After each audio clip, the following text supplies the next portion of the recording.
Bem-vindas e bem-vindos a mais um episódio do podcast Arcai. Eu sou a Flávia Amaral e a personagem de hoje é Símaco. O nosso convidado muito especial, internacional, para falar sobre essa personagem de hoje é o Carlos Augusto Ribeiro Machado, professor do Departamento de Estudos Clássicos da University of St. Andrews. Junto comigo para esta entrevista estão Bia de Pauli. Olá, Bia. Olá, Flávia. Olá, Carlos. Gabriele Cornelli, Fernanda Pio e Lorena Ferreira na produção. Seja muito bem-vindo ao nosso podcast, Carlos. Obrigado, Flávia. Obrigado pelo convite. É um prazer poder conversar com vocês.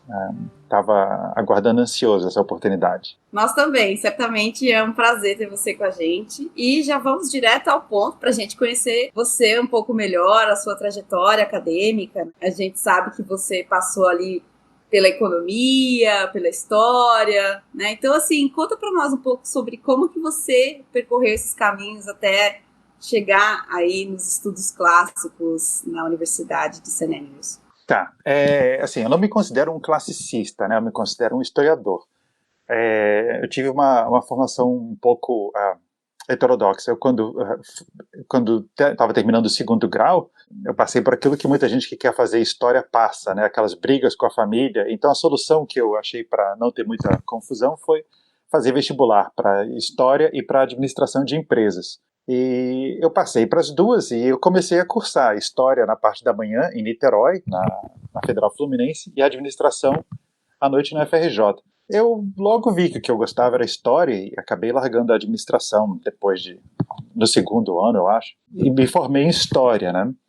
E na Federal Fluminense eu tive professores excelentes que me marcaram muito, e na área de história antiga, o Marcelo Rede, que hoje em dia está na USP, né, na época o Marcos Alvito e a Sônia Rebel, e o professor Ciro Cardoso, né, além de professores de outras áreas com quem eu fiz iniciação científica. Isso tudo me deu muito ânimo para fazer história, né. Quando eu terminei a graduação, eu sabia que eu queria fazer história antiga e, na época, por recomendação do próprio professor Ciro, eu fui para a USP para fazer o mestrado com o Norberto Guarinello, né, que foi uma experiência assim, fantástica, né, assim, Norberto e os professores lá da USP e os colegas abriram minha cabeça para arqueologia, para cultura material, o papel dessas dimensões no trabalho do historiador, né. Então, quando eu terminei o mestrado, eu estava dando aula em escolas no Rio, eu queria fazer o doutorado, e aí eu estava lendo um livro que me chamou muita atenção, né, um livro do Brian Ward Perkins, que depois foi ser meu orientador, né, que era sobre as cidades da Itália na Antiguidade Tardia. Eu já trabalhava com esse período, já tinha interesse nesse período, então eu tentei fazer o doutorado primeiro na USP, mas na época, sabe, eu estava trabalhando, eu não achava tempo para fazer projeto de doutorado, né, um projeto decente, mas ao mesmo tempo, na base da coragem, eu mandei um e-mail pro Ward Perkins em Oxford, e ele disse que me orientaria se eu aceitasse, se eu conseguisse uma bolsa. E por incrível que pareça, eu fiz o projeto para a FAPESP e para fazer o doutorado em São Paulo, e para o CNPq para fazer o doutorado em Oxford. O mesmo projeto, e o CNPq aceitou e a FAPESP não. E aquilo foi determinante para mim, né, porque o Norberto tem uma força enorme, né, e eu fui para a Inglaterra fazer o doutorado, e aquilo foi uma experiência muito boa. E essa experiência sua em outro país, em outros países, o que você pode dizer para nós com relação a isso? Como é que foi essa sua experiência? Olha, foi um choque, né? Eu nunca tinha saído do Brasil por um período assim longo, né? Eu tinha eu tinha viajado uma vez para os Estados Unidos, mas aquela coisa. Então, assim, foi um grande choque. Ficar longe da família foi muito difícil, mas tudo foi tão diferente, aquilo abriu tanto a minha cabeça, né? Assim, Oxford é uma cidade pequena para quem morou no Rio de Janeiro, ou até em Niterói, né? Ou São Paulo, é uma cidade pequena, mas é muito cosmopolita. Então, todos aqueles professores, gente do mundo todo vindo, apresentando seminário, dando palestra. E Oxford, nessa época, era um lugar... a Antiguidade Tardia estava ganhando muita força lá, né? O estudo da Antiguidade Tardia e o estudo da arqueologia da Antiguidade Tardia estava ganhando muita força lá. Então, para mim, aquilo foi muito legal. E eu passei 2 meses fazendo um curso sobre a arqueologia de Roma em Roma, na Escola Britânica em Roma. E aquilo foi fenomenal, porque tudo aquilo que eu lia nos livros, né, eu comecei a ver. Então, para mim, assim, foi um exercício de ter que alcançar os meus colegas, porque eles já estavam acostumados a ver, né, a identificar o que é um muro construído na época romana, com aqueles tijolinhos bem assentados, né? Ele já tinha essa visão de arqueólogo, eu tive que aprender lá. Né? Eu me lembro que o meu orientador me mandou trabalhar com inscrições, né? Ele sugeriu que eu trabalhasse com inscrições, e foi a primeira vez que eu peguei um catálogo de inscrições, o CIL, para olhar inscrições, eu fiquei chocado com aquilo, né? Meu Deus, está tudo em latim, esse povo não descansa nunca, né? E ter que trabalhar com aquilo mas foi uma experiência fantástica. E também a possibilidade de conhecer pessoas de vários outros lugares, né, assim, várias tradições acadêmicas. Eu descobri, foi um colega de Oxford que me falou isso, né, ele disse que a vantagem que eu tinha por ser brasileiro é que eu tinha lido muita história, né, então assim, eu tinha conhecimento de debates historiográficos de história moderna, história medieval, mesmo de história antiga, história econômica, coisa que para eles era completamente diferente, eles não conheciam isso, né? Então, assim, eu não quero fazer virtude do generalismo, né? Assim, exagerar isso, mas isso é uma força que a formação que eu tive no Brasil teve, né? Então, assim, eu conheci as fontes que eu tinha lido, né? E eu tinha esse outro lado também, era só aprender o lado mais técnico. Isso foi muito bom, porque eu estava nos lugares em que eu tinha a chance de fazer isso, né? Então, explorando um pouquinho sobre essa sua vivência, como que é a vida de college em Oxford? Só para a gente sentir o gostinho, como que é? Olha, assim, é diferente, assim, depende, tá?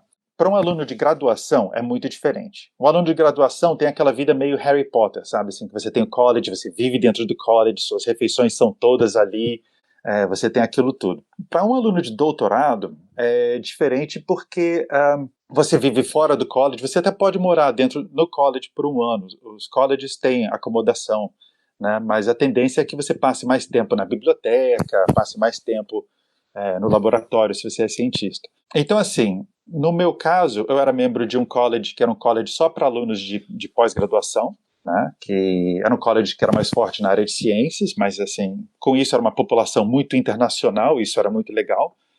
Eu ia para o college porque eu gostava dessa vivência internacional, né, colegas da Indonésia, da Coreia, do México, da África do Sul, da Tunísia, do mundo todo, né, brasileiro, então tinha o mundo todo representado ali, isso era muito bacana.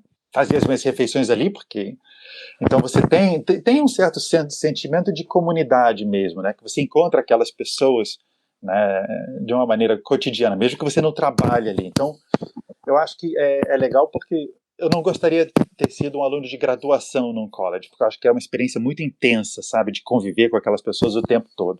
Mas um aluno de pós, você entra e sai quando quer, você tem aquela segurança da comunidade, é muito bacana. E tem o outro lado também, né, que é o fato de que você tem alguns rituais que são a bela demonstração daquilo que eles chamam, né, de tradições inventadas, né, mas você tem dias especiais em que você veste o gown, então você veste aquele, tipo um hobby, um chapéu, né, a cerimônia de matrícula, a cerimônia de graduação, né, isso é muito bacana mesmo, assim.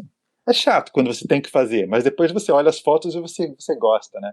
Eu me lembro que quando eu fui defender o doutorado, a defesa da tese, eu escrevi para a presidenta da banca, para a presidenta da banca, e perguntei para ela, eu preciso usar o gown? E eu não sei se é porque ela estava há pouco tempo em Oxford, ela falou, precisa. Então foi muito pouco confortável, porque para piorar tudo eu ganhei peso quando eu estava em Oxford. Então aquela camisa branca apertada aqui no pescoço, com a gravata borboleta, o chapéu, eu tive que fazer a defesa da tese vestindo aquilo, né? E dizem que a maioria dos alunos não precisa disso. Então, depende de quem está presidindo a banca, né? Mas é muito legal, você tem essa sensação. E isso te dá possibilidade de várias coisas também, né? Porque o seu college, dependendo do college, você vai ter acesso a financiamento para viajar, eles dão dinheiro para você viajar, para participar de curso, eles ajudam você com esporte, eles te socializam, né? E tem a faculdade. Então, assim, você como aluno de doutorado, você está muito mais ligado à faculdade do que ao college, propriamente dito, né? Então a faculdade de Classics, eu tinha colegas de vários colleges, né? Então você acaba que você tem dois níveis de socialização, né? Um que é o pessoal que faz parte do seu college, que é uma espécie de corporação, né? E o outro que são os classicistas, historiadores da antiguidade que você encontra no âmbito da faculdade, né? E isso realmente é uma experiência muito bacana, né? Sem contar que abre muitas portas, né? Você acaba descobrindo que você tem, né, vem aquelas pessoas para dar palestra, né? E você fica sabendo daquilo. Você então pode convidar a pessoa para dar, para ir almoçar ou jantar no seu college, né? Você tem essas possibilidades. Os colleges têm todos esses rituais, assim, que são meio estranhos, assim, para quem estudou na Federal Fluminense, aquilo era muito esquisito, né? Você não convida alguém para comer no bandejão. Isso não existe. Mas em Oxford você convida. Então, assim, você pode se inscrever para participar do jantar, a high table, que eles chamam, né? Então você vai, tem uma mesa mais formal, e você tem que usar o gown, você tem que usar gravata. Eu era um desastre. Foi a primeira vez que eu dei nó na gravata, foi para um jantar desses. Eu nem sabia fazer isso, fiquei olhando na internet, na biblioteca do college, para ver como é que fazia, né? O meu college se chama Lineker, que eles brincavam que teve esse nome por causa do jogador inglês, né? O Gary Lineker, mas não, é um humanista, um tradutor de textos de medicina da época do Renascimento. É um college novo, foi fundado em 1960. Né? Foi fundado justamente numa época em que Oxford estava investindo na pós-graduação, que eles tinham poucos recursos assim para receber estudantes de pós vindo do exterior. Então, por exemplo, o nosso college tinha o meu college tinha famílias. Se você vai para um college tipo Brasenose ou Corpus Christi ou New College, né, que são colleges muito mais antigos, né, você tem a tradição muito maior de alunos de graduação, alunos muito jovens. Né? Carlos, quando você voltar ao Rio, eu vou te convidar para almoçar no bandejão da Faculdade de Letras da UFRJ, tá? Você pode usar gravata se você quiser, tá? Mas me conta uma coisa, você atualmente é diretor do Centro de Estudos sobre a Antiguidade Tardia na Universidade de St. Andrews. Conta um pouco para nós essa experiência de liderança desse centro. Não tem nada que se compare ao luxo de ir ao bandejão da UFRJ, né? Olha, é uma coisa muito legal aqui, assim. St. Andrews é uma universidade que é muito peculiar, porque ela é muito antiga, né? A terceira mais antiga do Reino Unido. Ela foi fundada, acho que em 1413, então ela é muito tradicional, em vários sentidos. Mas é uma universidade que a gente tem muita liberdade para fazer as coisas. Então, St. Andrews, ela tinha uma tradição no estudo da Antiguidade Tardia, mas era muito dispersa. Você tem colegas que estão em História Medieval, tem colegas que estão em Classics, tem colegas que estão em Línguas Modernas, né? Porque tem arabista que estuda literatura árabe, né? De períodos mais recuados e tal. Então, quando eu cheguei aqui, o cargo para o qual eu vim era para história de Roma, né? Não era para Antiguidade Tardia. Mas eu acho que eles queriam alguém de Antiguidade Tardia, porque eu me lembro que quando chegou na fase das entrevistas, éramos 5 candidatos que trabalhavam com Antiguidade Tardia. E logo que eu comecei a trabalhar aqui, o chefe do departamento me disse assim, olha, tem muita gente aqui que trabalha com Antiguidade Tardia e tal, mas os interesses eles fazem coisas diferentes. Mas você não tem interesse em criar um centro de estudos sobre esse período? Eu achei muito legal, né? Eu gosto muito dessa coisa de trazer as pessoas e reunir as pessoas e tal. E eu mandei um e-mail assim, para um monte de gente, todo mundo ficou animado, né? Então, o centro foi criado. O centro foi criado, eu acho que foi em início de 2016, ou final de 2015. Eu comecei aqui em janeiro de 2015, né? E foi muito legal, assim. É muito legal, porque a gente tem um seminário que é muito ativo. Então, assim, a gente tem muita facilidade para convidar pessoas para virem falar aqui, sabe? Iniciativas. O centro é um pouco uma espécie de guarda-chuva para o que está acontecendo aqui nessa área. Então, por exemplo, tem um colega em História Medieval que estuda a ciência na época dos merovingios, né? Então, assim, isso ele está ligado ao centro, então ele organiza colóquios, e aí o centro a gente ajuda com a publicidade. Então, assim, é um pouco um guarda-chuva. E alguns colegas, não, quando querem organizar, usam o centro mesmo como estrutura para isso. Então, a gente tem uma lista de e-mail, a gente tem um grupo de leitura, que a cada 2 semanas a gente discute textos, principalmente com alunos de doutorado, né? Que também é uma chance o doutorado aqui é uma experiência que é muito... Você fica muito isolado aqui, sabe? Então, a ideia do centro é também de dar um apoio para os doutorandos, né? Então, isso tem sido uma coisa muito legal, né? Me fez desenvolver interesses por áreas que eu nunca tinha pensado antes, né? O Egito, Tardo Antigo, a Síria, o Islã, mesmo as Ilhas Britânicas, a Irlanda, que são áreas que eu nunca tinha, sabe assim, não faziam parte do meu universo de leituras e que hoje em dia fazem parte, né? E como tem colegas, né, tem colegas que trabalham com literatura, com arqueologia, com história, com lei, então acaba que isso também enriquece muito, né? Tem sido uma experiência muito, muito positiva. Ótimo, Carlos. Muito bom a gente saber de todas essas informações do seu centro. Com certeza os nossos ouvintes vão dar um Google e procurar saber mais sobre as atividades e saber, né, desse chapeuzinho, essas coisinhas aí, esses frufrus de Oxford. Muito bom. Vamos fazer uma pausa então para o intervalo e na volta iniciamos de fato com o Símaco. Você ouve podcast Arcai, da Cátedra Unesco Arcai, sobre as origens plurais do pensamento ocidental da Universidade de Brasília. Assine nosso conteúdo no lugar em que costuma ouvir seus podcasts. Fique por dentro de tudo que rola na cátedra em arcai.nb.br e nas redes sociais @arcaiunb. E atenção, Arcai é com CH. Estamos de volta, então, com o Carlos Machado, para falarmos sobre a personagem de hoje, Símaco, né, que eu acredito que seja um pouco desconhecida para nós, né, e para os nossos ouvintes. Então, Carlos, já começo te perguntando quem foi Símaco. Situa ele para a gente, então, no tempo, no espaço e no seu âmbito de atuação, por favor.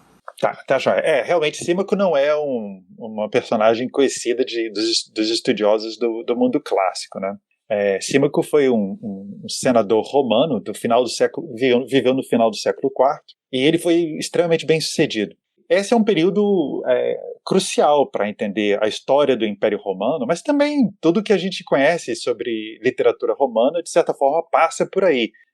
Os senadores que faziam parte da geração de Símaco exerceram um papel fundamental na preservação da cultura clássica, né? Patrocinando cópias de textos famosos, como, por exemplo, Tito Livio e outros.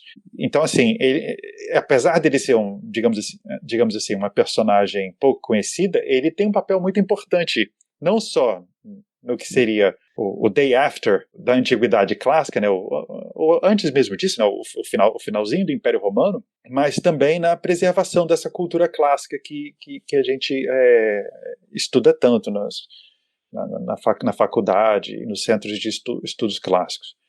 O nome dele é Quintus Aurelius Símacus. Ele foi um senador romano, de Roma mesmo, ele nasceu em Roma, de uma família muito importante. A família dele, hoje em dia, a gente acha que ela veio do norte da África, que era uma área muito, muito romanizada, assim, com a presença muito forte da estrutura imperial, né? Mas é uma família que está estabelecida em Roma já no início do século IV. Né? Nós não sabemos muito sobre os antepassados dele, mas sabemos bastante sobre o pai dele, porque o pai dele também foi um senador muito influente, muito importante. Símaco nasceu por volta de 340 d.C. E teve uma carreira política muito bem sucedida. Né? Ele chegou ao topo da carreira pública romana. Ele foi prefeito de Roma em 384 e depois foi cônsul em 391 d.C. Mas a família dele continua, por exemplo, um senador e filósofo importante de um século e meio depois, né, o famoso Boécio, era um descendente da família dos Símaco, por exemplo.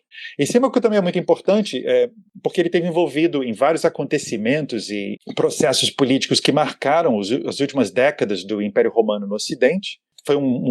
Ele era um pagão e teve, por causa da sua produção intelectual e do seu engajamento, ele teve envolvido em debates importantes a respeito do destino do paganismo e da ascensão do cristianismo, e ele escreveu também muito, e é por isso que ele é tão importante para nós, assim, além do que ele fez, né, o que sobreviveu dele. Né, ele produziu um enorme corpo de correspondências, né, as cartas do Símaco foram publicadas em 10 livros, os seus discursos que sobrevivem em parte, e os seus relatórios, que foram publicados como parte da sua correspondência, que eram relatórios que ele escreveu como prefeito de Roma para a corte imperial. Ele é citado por vários escritores que vieram depois, ele foi muito influente, né, ele foi muito lido no final da Antiguidade e no início da Idade Média. Ele é citado por exemplo, ele é uma personagem fundamental nas Saturnálias de Macróbio, que foram escritas quando ele já tinha falecido, né, por volta de 430. Ele é um dos personagens centrais ali, do banquete, da discussão que acontece a respeito da história do paganismo. Né? Então, assim, apesar dele ser pouco conhecido, ele é injustamente pouco conhecido. Uma coisa eu tenho que deixar muito claro: se você é um latinista, né, que está acostumado a ler Cícero ou Tácito, né, quando você lê de Símaco, você realmente não entende qual é o barato, porque em termos estilísticos ele realmente, para o nosso gosto, né, a gente herdou muito do gosto que foi formado no século XIX pelos alemães e franceses e italianos, né, o latim dele é um latim bem esquisito, né, mas na Antiguidade Tardia e na Idade Média ele era considerado um modelo a ser copiado. Né? Então, assim, basicamente, em linhas gerais, esse é o Símaco. Né? Mas a gente pode falar mais sobre a carreira política dele, sobre as obras dele, sobre esse tipo de coisa. Carlos, você falou sobre essa relação entre Símaco e a igreja. Você poderia falar um pouco mais a respeito dessa relação, dentro desse contexto do paganismo e sua relação com o cristianismo? Claro, esse é um tema fundamental, muito importante mesmo. E a obra do Símaco é importante. A obra e a pessoa do Símaco são importantíssimos para isso. Símaco é um pagão muito pragmático. Ele viveu numa época em que os imperadores são, na maioria, cristãos, né? Só tem um imperador no tempo de vida do Símaco, que é o Juliano, que não é cristão. Mas nem todos os imperadores cristãos são católicos, muitos são arianos.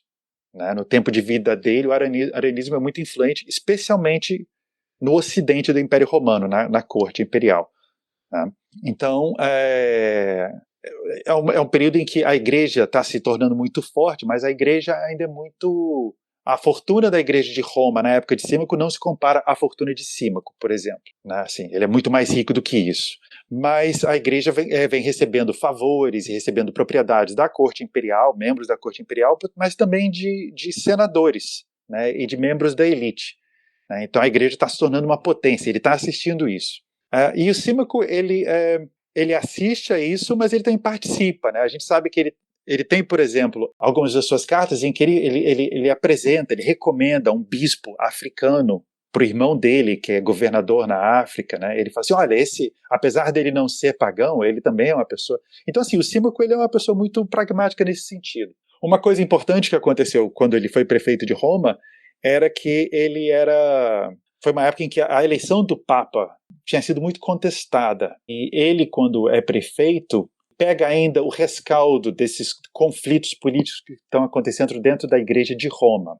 Ele é um grande político, ele consegue se associar ao Papa eleito pelos católicos, né, que é o Papa Damaso, ele consegue, eu não vou dizer que ele proteja, que ele chega a proteger o Damaso, mas assim, ele tem boas relações com a Igreja de Roma. Mas ele ficou muito marcado como sendo um campeão do paganismo, porque em 384, quando ele era prefeito, o imperador Valentiniano II, que era um garoto, e estava na corte em Milão, Valentiniano II decreta que o altar da deusa Vitória, que ficava no Senado em Roma, deveria ser retirado do Senado.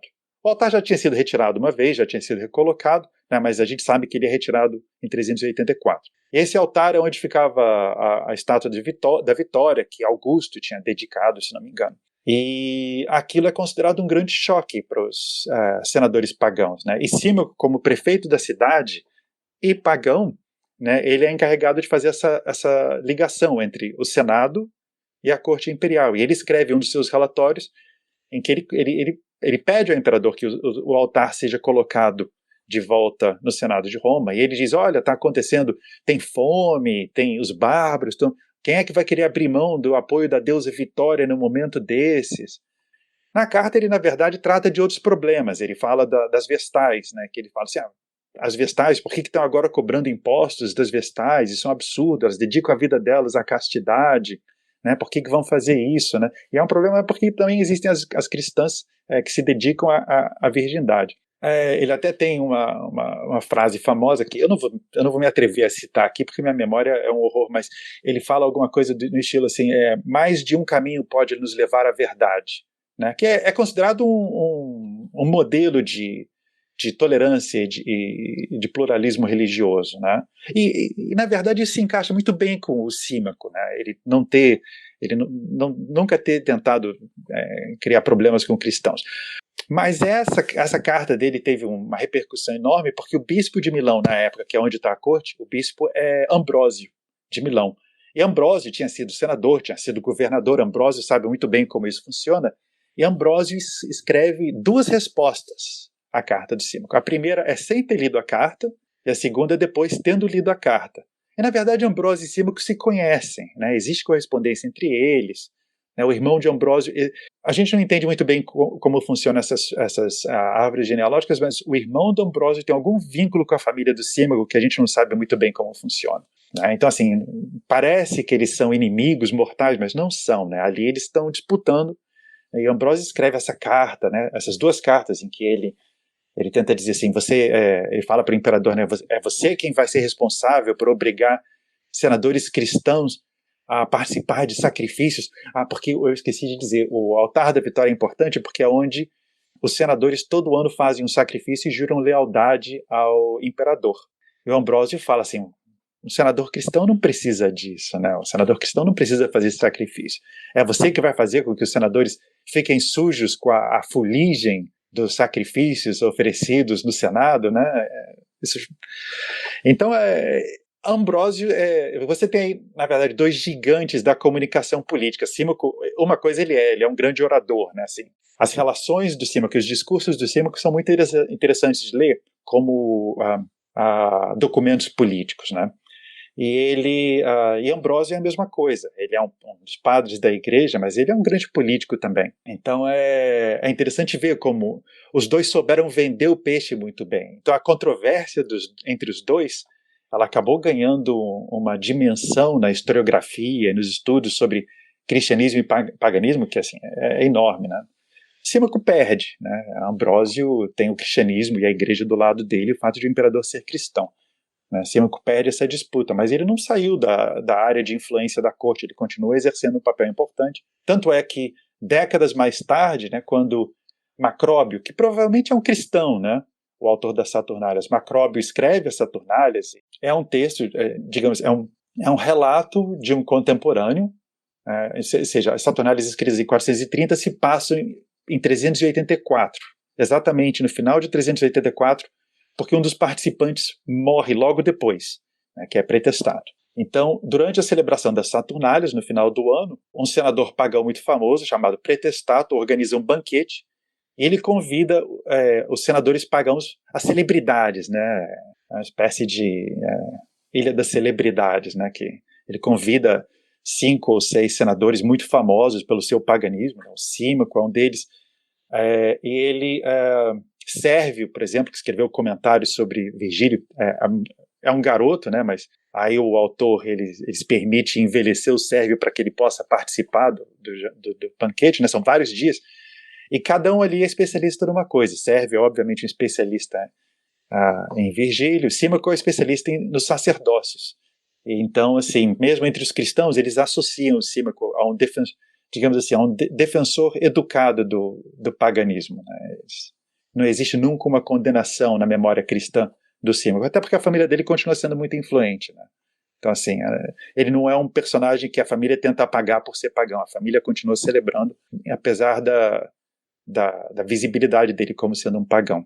O problema é que ele viveu numa época em que realmente o paganismo, apesar de ainda ser muito importante em Roma, né, marcar muito a vida cotidiana em Roma, os festivais, a paisagem de Roma com os templos todos, né? Símaco, ele vive num momento em que o cristianismo é que tem o apoio do poder imperial e das elites, né? Ele é ligado a um outro momento muito interessante. Isso aparece na correspondência dele. Ele escreve uma carta a uma vestal, porque ele faz parte de vários colégios sacerdotais, né? E ele escreve uma carta a uma vestal em que ele reclama que ela está tomando uma medida que é muito dramática, né? É muito ruim, que isso vai trazer vergonha para ela e para as vestais. E de acordo com Jerônimo, né? São Jerônimo, que é um contemporâneo, essa vestal é uma vestal que se converteu ao cristianismo, né? Que abandonou suas crenças e seus rituais e se converteu ao cristianismo. Então, assim, a correspondência do Símaco também oferece vários documentos interessantes para isso, né? É legal ver, assim, do ponto de vista de alguém que é muito envolvido na vida do paganismo romano, né, e que é muito investido naquilo. Ele fala, olha, vamos ter uma reunião do colégio sacerdotal, você precisa vir. Né? Então ele escreve para vários colegas sobre isso, né? Ele fala sobre presságios, ele fala que o cônsul estava fazendo a sua procissão de início do ano e caiu e quebrou a perna, né? Eu espero que isso não seja sinal de que vai ser um ano ruim para todos nós. Então é muito interessante, né? Excelente, Carlos. E eu fiquei curiosa, no fim o altar voltou ou não voltou? Tiraram ou não tiraram? Então, tiraram, né? O altar voltou, porque esse é o período de muitas idas e vindas, né? O altar voltou em 394 depois de Cristo, porque tem uma usurpação, que é um imperador chamado Eugênio, que toma o poder, e com o apoio de um general chamado Arbogasto. E Eugênio, apesar de ser cristão, ele na verdade é um professor, né? Você vê que professor se enfia em cada furada. Eugênio é um professor muito influente na corte imperial e ele tem o apoio de um grupo de senadores, dentre os quais um personagem muito importante é Nicômaco Flaviano, que é um questor. Ele é muito influente na corte do Valentiniano II, Teodósio e do Eugênio, né? Então, Graciano. Então, o Eugênio decretou que o altar deveria retornar ao Senado, mas ele retorna, mas ele é logo derrotado e o altar é removido mais uma vez. Olha, Carlos, nós poderíamos falar um pouco mais sobre as orações e a oratória, mas acho que você já nos deu um pouco do tom aí das correspondências e da escrita. Com certeza o pessoal que está ouvindo vai se interessar, principalmente por conta desse momento histórico, né? Bem conflitante ali, imagino que seja uma quase saia justa ali para ele viver num momento tão duplo ali entre paganismo e cristianismo. Mas, infelizmente, o nosso tempo é tirano, como já disse o Gabriel em outras edições, e infelizmente a gente precisa encerrar, mas agradecemos muito mesmo a sua presença aqui, estar conosco nesse dia, e que em breve a gente possa se falar novamente. Muito obrigada. Nada, obrigado. Eu que agradeço, Flávia, a Beatriz, todo mundo. É excelente, eu adoro poder falar sobre esse período, e se alguém tiver interesse em entrar em contato, fica à vontade, né? Estou sempre à disposição, né? Vocês podem entrar em contato através da minha conta no Twitter, que eu nunca me lembro dela de cor, mas eu acho que isso vai ser colocado aí no site, ou então através de e-mail. Na descrição. Perfeito, ok. Obrigado, então. Muito obrigado, Carlos. Até a próxima. Você ouviu Podcast Arcai, da Cátedra Unesco Arcai sobre as origens plurais do pensamento ocidental. Produção: Arthur Sobreira, Beatriz De Pauli, Fernanda Pio, Flávia Amaral e Gabriele Cornelli. Locução: Marcela Diniz. Trilha de Dan Bodan. A Cátedra Unesco Arcai integra o programa de pós-graduação em Metafísica da Universidade de Brasília. Acompanhe nossas atividades em arcai.unb.br e nos siga nas redes sociais. Até a próxima!